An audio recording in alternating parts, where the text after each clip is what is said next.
and welcome to this edition of InnerView. I'm Alexandra Illich.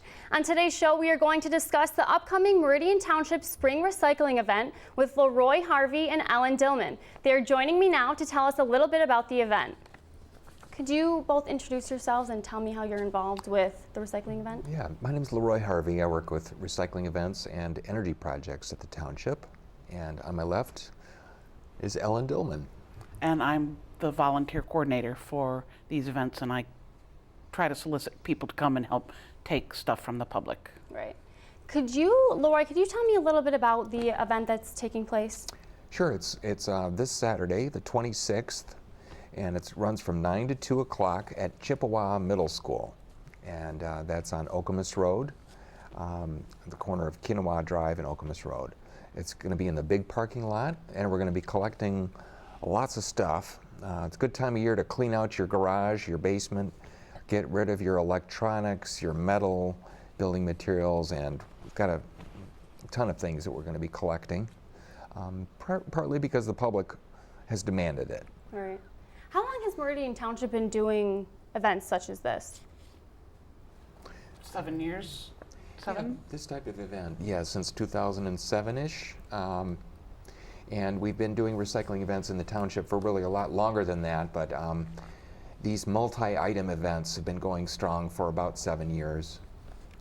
Thanks to people like Ellen, Barbara Reeves, Kit Rich, and other volunteer coordinators who've really wanted to see this get started in the community. Right. Ellen, as part of the, you're the coordinator, have you seen a growth, within the span of 7 years that people get involved and want to volunteer? Absolutely. We have a core of volunteers who return every time, maybe 30 or 40 people that keep coming back, but we try to spread it out to as many people as possible, no holds barred. We have fraternities and sororities from MSU are now being involved, and they send us maybe 20 people. The high school groups have kids come, they need volunteer hours, Key Clubs and Okemos Action come. So it's really has grown, I think.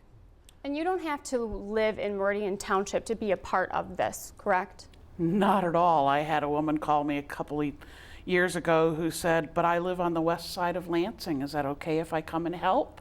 I said, absolutely. So we're open to whomever. We get people from Williamston, Bath. Lansing, East Lansing, pretty much Clinton County, Eaton County, pretty much all over the region. Right. We also have a lot of businesses from around the region who help in some way. Either it's helping with collecting materials, manning or personing stations, and also with the ultimate recycling, reuse, and resale of some of the items that we receive. So you have this particular event this spring is going on at Chippewa Middle School. How do you coordinate where the events are held? Is it through sponsors or? Where our events are held tends to go wherever we can fit. So sometimes we are in behind the Township Hall, but we can't do that when the farmers market is happening. We have to work with the Parks Department if the soccer fields are in demand over at Nancy Moore Park. So this time we were able to work through the senior center to have access to Chippewa Middle School, and if this works out for us, this may be the place where we'll try to do it time after time. Right. So how do people get involved? Do they call you or do they sign up online? I think the best place is LeRoy's Green Gazette. He monthly puts out something, and that tends to get people to contact LeRoy and ask questions about whatever's on the Green Gazette, and that brings them into involvement with our big twice yearly events. Right. There's a lot of word of mouth as well, and a lot of media involvement, so hopefully people will hear about it through this show today. People just telling others. We've got as Ellen mentioned, about 100 volunteers, wow. About 300 volunteers total that have helped out with some of these events that pass the word. Right. And then we have some of the businesses getting the word out as well. So. And our flyers are in post offices and libraries and places where people might see them. Right. As part of planning, I don't know, Lori, obviously you're involved with this too, but what is the planning process that goes into coordinating these events? Well, fortunately, we've been doing this for several years, so some of the groundwork has been laid down by the originators, and we try and improve it every year. We try to get new material. We also do a survey, so we get feedback from participants in the event. What should we improve? What materials should we offer? What suggestions do people have for making it better? So it's kind of an ongoing process. Ellen and I work fairly closely together with sort of the day-to-day coordination, but we also have a green team, people who've been doing this for a while, regular volunteers, interested people from the public, who help provide some guidance as well. Now, anybody can offer suggestions at any time by either calling or emailing us, and we're always learning. It's never perfect, so we try and get feedback and learn each time we have the event. Right. What are some of the materials that you can bring to this event? I mean, like, can you bring computers? Can you bring plastic bottles? What are some of the I think in things? general we try to collect at our events things that you can't do for free every day. So, for example, plastic bottles can be recycled here in the township or at MSU Recycling Center, but you can't always take your old hot water heater. Right. So we try to do things that you just can't do for free every day, and that's the advantage of a big event like this, is there are unusual items and it is all for free. When you say unusual items, what do you mean by that? Well, old CRT monitors, for example, came in. The first time we did electronics, the number of monitors was astounding, and they still keep coming. We're taking textiles this time. If you have old draperies, I found some socks from my sons. I will take those. They'll get turned into rags, or usable clothing will get resold through World Mission. We're working with Titus Farms, who is a regular vendor at the farmers market, and we're collecting egg cartons for them. It's all to the good. Right. We're also working with the Restore to take usable, clean furniture and building materials. Building materials is a huge area where stuff gets wasted that could easily be reused. There are some specific guidelines for what to bring, so we encourage people to either call or check the guidelines, what's acceptable and what's not, just to save you a trip. Some stuff that's stained or broken, we can't recycle it. We're partnering with the Restore, Habitat Restore here in Hazlitt, and they've got some guidelines on their website. We post those as well on ours, just to make it as easy as possible. Do you happen to have those guidelines with you right now to talk about them, or? Yeah, I do have, depending on what the item is, some of the harder to discern things might be the building materials and furniture. Things that are not accepted, for example, from the Restore, who's our partner, aluminum sliding glass doors, automotive supplies. They don't want chemicals, cleaning solvents, household hazardous waste. Window panes. We get a lot of window panes. Oh, you I'm do? sorry, we can't take them. Okay. So there's quite a few things they don't take. They want things that are unbroken, that don't need to be repaired, that aren't stained. So an old couch that's got torn fabric, we don't want it. If it's an old bed or a box spring that's stained, unusable, we don't want it. But there are a lot of things that we do take. So If it's a 60s armchair that's just out of style, they'll absolutely take that. Yeah. That kind of thing. lumber, for example, if you got old pieces of wood in the basement or in the garage, it's got to be 4 feet or longer. Same with trim, wooden trim. No nails though, completely denailed. Egg cartons, I think we want the dozen size. Yes.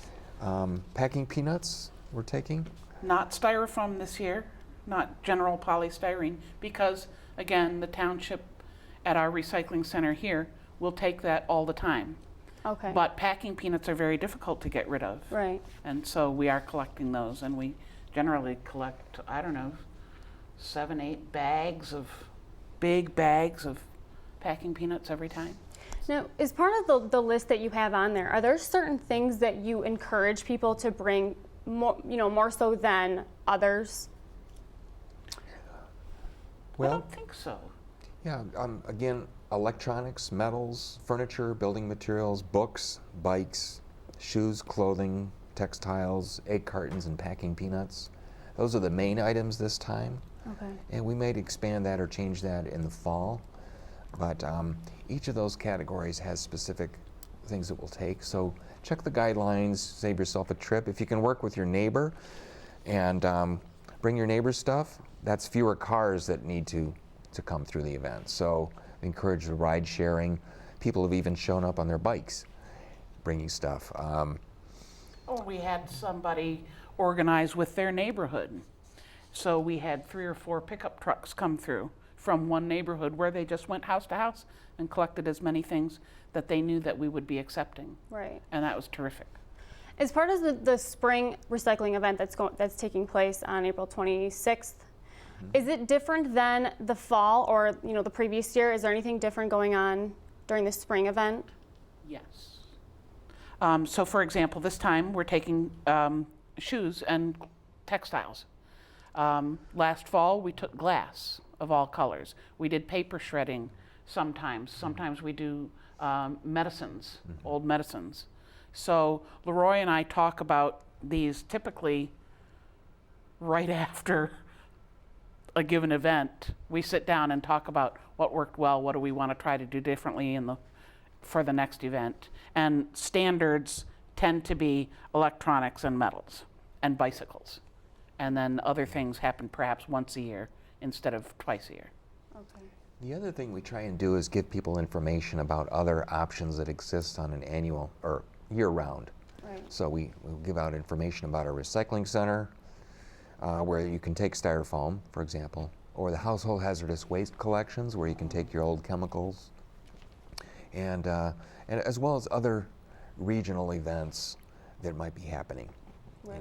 There was a document destruction day the other day that we try and alert people to. A lot of stuff going on in our region, just people don't know about it. So we use this as an event as a way to get the word out about those other regional opportunities.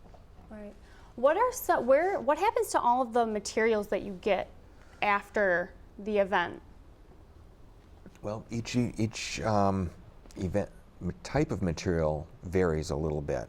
For example, with a restore, a lot of the furniture and building materials, household goods would be ultimately resold in either Hazlitt or Lansing stores. So the closer we can keep it to home, less we have to move it around, the less environmental and economic impact. The electronics go either to a plant in the Detroit area or Chicago to get disassembled, reused, recycled. All of their vendors are within the United States, so we try and be as environmentally responsible as possible. And the company we're working with, Vintage Tech, has received a high level of environmental recognition for the work that they do. The metal, we're working locally with Friedland Industries, and a lot of that gets recycled here in the region. Books, a lot of that gets resold to people who come to the event. So we're having books for sale during the event. Yeah. Although we used to do books every time. Now we only do it once a year because more and more there are opportunities through libraries and used bookstores within a library. So there are more opportunities for people to get rid of their books that way, Right. instead of putting them through us. With the packing peanuts, there's a local company, Best Way Pack and Send. They take all of our peanuts and they distribute them through their store on just across the street from the Restore in Hazlitt. Can people of all ages volunteer for this? I try to make sure that regardless of your ability, we have a spot for you. Okay. as I mentioned, I think I mentioned, there's really 3 of us who are the founding organizers currently, and that's LeRoy, who handles all the vendors and what they will take away, and I handle the the volunteers. The third person, Elaine, goes all throughout the township to various stores and restaurants and asks for donations, a couple dozen donuts here or a pizza there, and that feeds our volunteers all day long. And these people have been terribly generous with their time and their donations for us. Right, I was just going to ask you, as part of, when you're a volunteer, when you're at the event, you do get food, and what else is there anything else going on? Water and a T-shirt to identify you to the public. Okay, and it feels good. And it does, Yeah, it really does. It's a lot of fun. And year after year, you have different sponsors that Yes. give you the food and the water and stuff like that. Yes, well, Meyer donates a gift card so we can, gee, we need more bananas, that kind of thing. Right. Or maybe we need a roll of duct tape. We can go and buy those supplies through the generosity of Meyer. Right. Like that. Our volunteers get fed better than any other volunteers at any other event in the entire region. Do they? I think so. I bet that's all they come there for, is just the That's food. right. There's a few of them. Well, there's even a woman who has come for the last several times, and she makes her own food, and she brings it to our event for the volunteers. That's astounding. That's wonderful. It is a community event. We do get that feeling of community. We hear that back from our volunteers all the time. When you sign up for this event to volunteer, are there certain sections? Well, you know what I mean. Like, I want to sign up for the computer side, or I want to be dealing with the plastics, or how does that work? So typically somebody contacts me, and we have 3 shifts during the day, Okay. so that nobody's exhausted. And then a volunteer will say, perhaps, I'd love to volunteer, but I can't do any heavy lifting. Put me where you need me. And so packing peanuts is a great option for that person. Right. Or some people love to do traffic direction. Somebody has to be out there telling cars to come on in and drive this way and that way throughout the parking lot.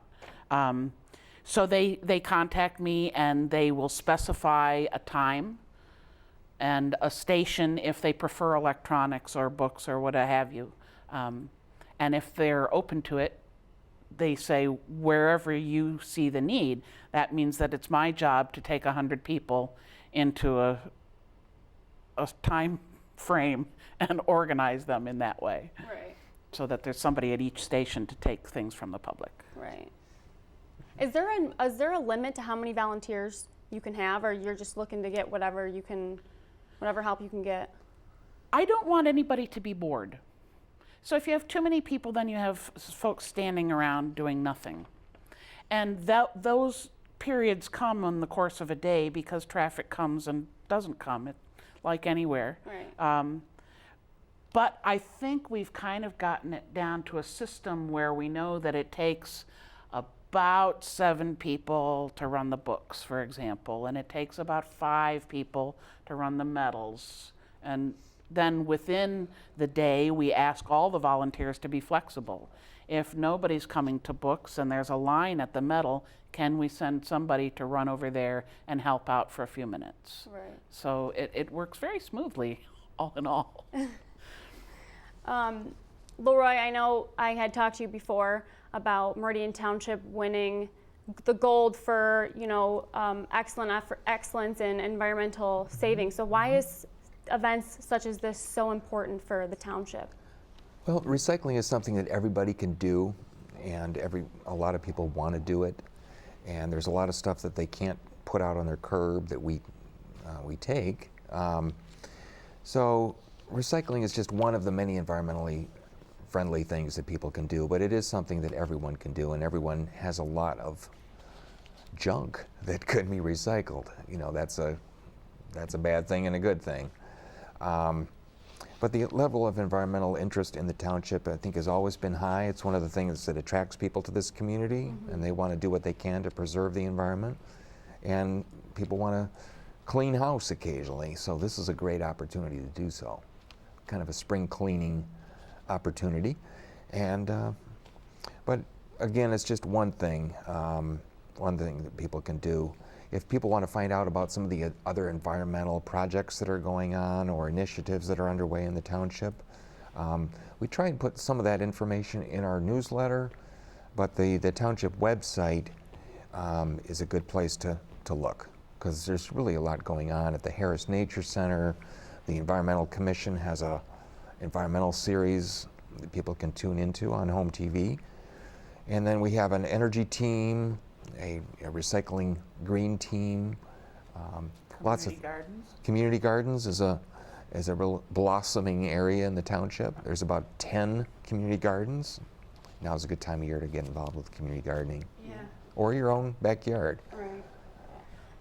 People can, obviously, you have these events fall and spring, but throughout the year, are there different events going on that people can, on a daily basis, recycle? And I don't think that's event driven, though, on a daily basis, especially with the advent of MSU's Recycling Center. They have just blossomed in the past couple of years, and that's open 24 hours a day. right. So it doesn't matter if you're a guy who works on the night shift, and on your way home you drop off your stuff. Right. So it's not necessarily event driven, although the city of Lansing hosts Recycle-Rama. I don't know whether East Lansing still does a big community drive as well. They've got a big event coming up in June, and we have a regional recycling coordinating committee that tries to promote these types of things regionally. This week there's a couple of things going on for Earth Week, Earth Day, including Tri-County Environmental Leadership Awards on Wednesday. And we've, of course, got our recycling center here in the township as well. And we've got that information on our website, what you can take there, and the things that they take continue to expand as well. Right. LeRoy, I know you write for the Green Gazette, correct, for Meridian Township? Mm-hmm. What are some of the, can you tell me a little bit about that? Is that where you promote your events and kind of show some tips for people to Yeah, we have recycle? about 700 subscribers to the Green Gazette. Anyone can subscribe online at recycle.meridian.mi.us, and we get new subscribers every week. Most of the events relate to the region, to Meridian Township, Lansing, East Lansing, surrounding areas. But we promote things like in May, the household hazardous waste collection will be starting up again at the county health department. So people who have old oil-based paint or pesticides or toxic stuff that they don't want to throw in the trash and shouldn't throw in the trash, they can take it to one of these things that happen on Thursdays from 2 to 6 from May through September at the health department. Okay. So that's just one example, but there's a lot of things going on in the region, and it's the Tri-County region has a lot of things happening, so it's hard to keep up on them. If you've got things that you want to promote, if one of your listening audience has something that we should put in that newsletter, I encourage you to email it to me, and I'll be happy to add it. What are some of the things that you see recycled the most through these events that you hold? That's a good question. I think last fall there were 2 semis full of electronics alone. Wow. Bicycles and bicycle parts. These guys come back twice a year to collect bicycles and bicycle parts. And Share a Bike, I think, refurbishes bicycles and gives them to people who need a bicycle. And MSU Bikes. And MSU Bikes certainly handles a big volume, and students on a campus the size of MSU need a bicycle. Right. So it's all to the good. It all goes right back into that thing. I love the bicycles. Green glass has been very difficult to get rid of. And there's a lot of wine drinkers in our community. Yeah. But they save the green glass for our events so Right. that they can recycle it instead of put it in the trash. Right. Well, that's all the questions that I have today. If volunteers, Ellen, if they still want to sign up, they can sign up, correct? Absolutely. Okay. Absolutely. Okay. And it takes place on April 26th. What is the time frame? It's going to be from 9 o'clock to 2 o'clock. Okay, from 9 to 2. But volunteers start at 8 and leave by 3:30. Okay. Well, thank you so much for joining me today. Thank you for having us. That's all the time we have for this edition of InnerView. You can follow us on Facebook or Twitter at Home TV or use the hashtag InnerView. I'm Alexandra Illich. Thank you for joining us.